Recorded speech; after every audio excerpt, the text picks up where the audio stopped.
There's a man in the woods. What a spectacle. Before the stories started, this school was still respectable. My students used to skip down the hill to the honeysuckle, pluck a couple, and collect their nectar till they picked their fill.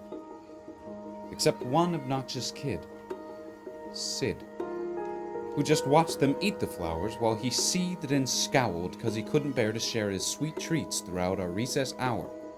I remember Sid saying, "There's a man in the woods." That's how the rumors began. Of course, Sid had spotted him first. The poor kids. He got them immersed in his spiel about a serial killer whose gun barrel glint hints at peril. A visit to the nurse? Or worse, a hearse waiting just beyond the dale. The children saw him everywhere. "Look, over there! That man had Batman ears, we swear! And crazy yellow eyes! We saw something rusty! His shotgun?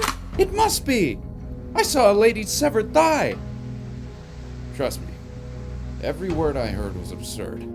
Yet each day, Sid would stray down way past the playground. Who else was brave enough to save us from the killer's next plot? The rest of the lot would stop back at the blacktop, sure that any closer they were bound to be found deep in the woods, left to rot. I pleaded for the kids to think and learn to be mature, but a few more rumors doomed my attempts to prove the school was secure. Their fear was undeterred, and when the buses drove them all home, the parents finally heard. Everything just blew up. I received a wall of emails and calls full of shrieks, wails, and all from terrified families who'd heard word of the murderer and didn't like my lack of action at all.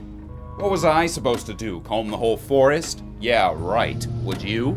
That means I didn't care? That's not fair. The stories that were you aren't true. Of course I would feel regret had there been a real threat, and I ignored it. And some poor kid got kidnapped while the kids were napping. But you couldn't admit that your good little kid would formulate a fib, so you ignored what I said. Your little angels could never cook up such incredible creations. An overactive imagination? Maybe. But my kid could never lie. How dare I accuse a child of being dishonest? Just monstrous. The parents were displeased, and when the PTA took action, they dismissed me from the classroom.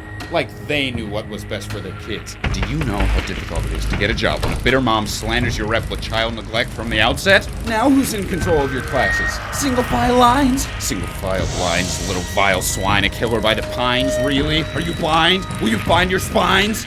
Sid, a child decides to fill our minds with lies, and the next thing you see is people treating me like I've committed crimes. I was in my prime! Those kids were lucky to have me. Do you see what you did? But I can play along. I can be good. Do you hear that, Sid? There's a man in the woods.